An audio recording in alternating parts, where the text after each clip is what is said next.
Good morning, my love bugs. Today's March the 26th. It's day 8 of self-isolation, and I just wanted to say hello and that I miss you. Wanted to make sure that you are all going on Reflex Math and going green. And I also want to make sure that you are doing a journal entry for each day. And today I would like to read from a couple books. The first book I'm going to read is from 365 Days of Wonder, and I'm going to read today's daily lesson. Be kind whenever possible. It is always possible. And that's by the Dalai Lama. The next book I'm going to read from is from Wonder. Part 1, August. Fate smiled and destiny laughed as she came to my cradle. That's a Natalie Merchant song. Ordinary.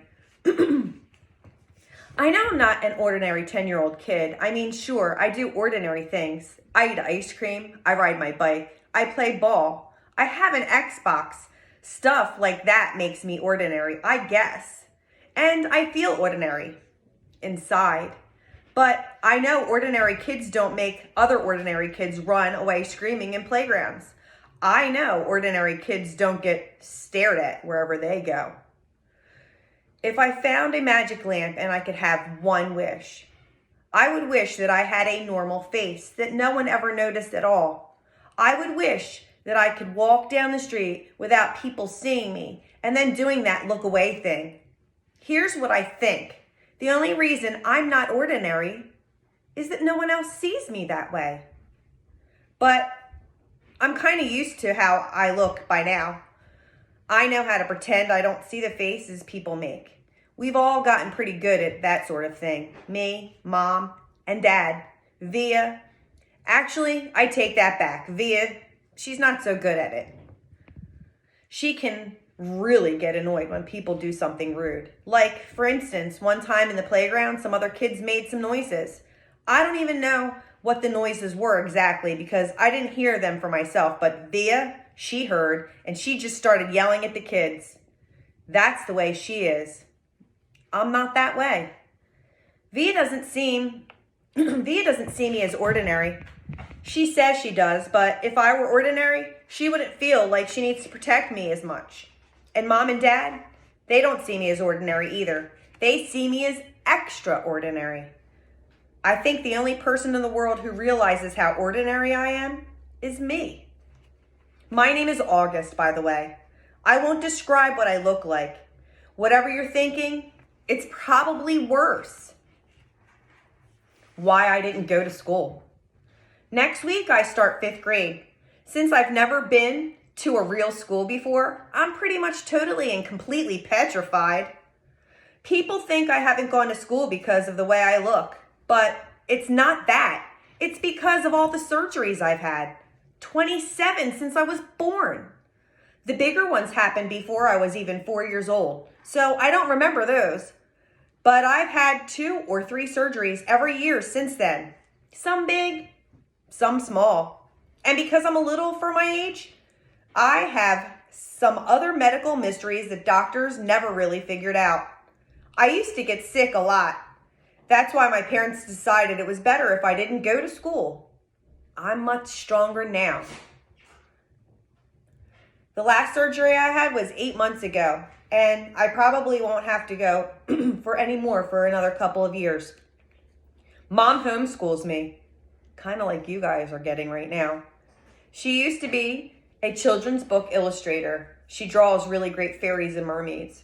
Her boy stuff, it isn't so hot though.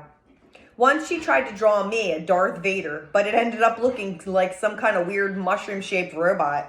I haven't seen her draw anything in a long time. I think she's too busy taking care of me and Via. I can't say I always wanted to go to school because that wouldn't be exactly true. What I wanted was to go to school, but only if I could be like every other kid that was going to school. Have lots of friends and hang out after school and, stuff like that. I have a few really good friends now. Christopher, he is my best friend, followed by Zachary and Alex. We've known each other since we were babies, and since they've always known me the way that I am, they're used to me. When we were little, we used to have play dates all the time. But then Christopher moved to Bridgeport in Connecticut. That's more than an hour away from where I live in North River Heights, which is at the tip top of Manhattan.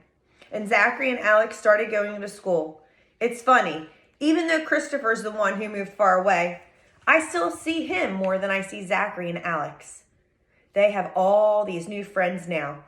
If we bump into each other on the street, they'll still be nice to me though. They do always say hello. I have other friends too, but not as good as Christopher and Zach and Alex were. For instance, Zach and Alex always invited me to their birthday parties when they were little, but Joel and Eamon and Gabe never did. Emma invited me once, but I haven't seen her in a long time. And of course, I always go to Christopher's birthday. Maybe I'm making too big a deal about birthday parties. How I came to life. I like when Mom tells this story because it makes me laugh so much. It's not funny in the way a joke is funny, but when Mom tells it to Via, and I just start cracking up. So when I was in my mom's stomach, no one had any idea I would come out looking the way I do. Mom had Via for 4 years, and that had been such a walk in the park, Mom's expression, that there was no reason to run any special tests. About 2 months before I was born, the doctors realized there was something wrong with my face. But they didn't think it was going to be bad. They told Mom and Dad that I had a cleft palate and some other stuff going on. They called it small anomalies. There were 2 nurses in the delivery room the night that I was born. One is very sweet and very nice and sweet. The other one, Mom says, did not at all seem sweet. The other one, Mom said, did not at all seem nice or sweet. She had very big arms, and here comes the funny part. She kept farting, like she'd bring some ice chips and then fart. She'd check Mom's blood pressure and, you know what, fart. Mom said it was unbelievable because the nurse never said, "Excuse me." Meanwhile, Mom's regular doctor wasn't on duty that night, so Mom got stuck with this cranky kid doctor that she and Dad nicknamed Doogie, after some old TV show or something. They didn't actually call him that to his face, but Mom said that even though everyone in the room was kind of grumpy, Dad kept making her laugh all night long. When I came out of Mom's stomach, she said the whole room got quiet.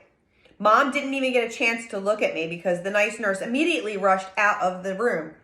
Dad was in such a hurry to follow her that he dropped the video camera, which broke into a million pieces. And then Mom got really upset and tried to get out of bed to see where they were going. But the farting nurse put her big arms on Mom to keep her down in the bed. They were practically fighting because Mom was hysterical and the farting nurse was yelling at her to stay calm. And then they both started screaming for the doctor. But you know what? Guess what?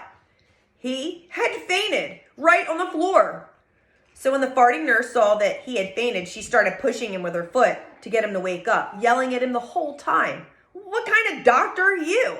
What kind of doctor are you? Get up, get up." And then all of a sudden she let out the biggest, loudest, smelliest fart in the history of farts. Mom thinks it was actually the fart that finally woke the doctor up. Anyway, when Mom tells this story, she acts all the parts out, including the farting noises. And it is so funny. Mom says the farting nurse turned out to be a very nice woman. She stayed with Mom the whole time, didn't even leave her side when Dad came back and the doctors told them how sick I was. Mom remembered exactly what the nurse whispered in her ear when the doctor told her I probably wouldn't live through the night. Everyone born of God overcometh the world. Let that sink in, guys. Everyone born of God overcometh the world. That means you and me. And the next day, after I lived through the night, it was that nurse who held Mom's hand when they brought her to meet me for the very first time. Mom says then that they had told her all about me. She had been preparing herself for the seeing of me, but she says that when she looked down into my tiny mushed up face for the very first time, all she could see was how pretty my eyes were. That's love. Mom is beautiful, by the way, and dad, he's handsome. V is pretty, in case you're wondering. And that's our book for today. And hopefully I'll be on tomorrow and I'll read some more. I hope you guys all have a really great day. Get out and get some sun because it's absolutely beautiful outside. But remember to practice your social distancing. That would be 6 feet apart from other people that you don't know, that aren't in your household. And I just want you to know that I love you, I miss you, and I can't wait till we get back together. All right, see you later. Signing off, Mrs. Slimmer. Peace out.